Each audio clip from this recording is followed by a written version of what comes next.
Hello guys, അപ്പൊ നമ്മൾ ഇന്ന് അല്ലൂനൊരു ഗിഫ്റ്റ് കൊടുക്കാൻ പോവാണ്. ഒരു കാറാണ് കൊടുക്കാൻ പോണത്. ഇപ്പൊ വാങ്ങിക്കൊണ്ടുവന്നോളൂ. ഇപ്പൊ അടുത്തുള്ള ഒരു സൂപ്പർ മാർക്കറ്റിൽ പോയാണ്ട് വാങ്ങിക്കൊണ്ടുവന്നാണ്. അപ്പൊ നമുക്ക് പോയാലോ?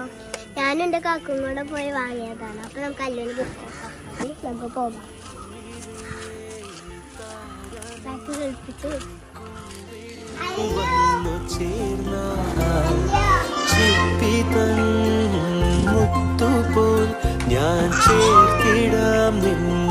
ഇഷ്ടപ്പെട്ടോ?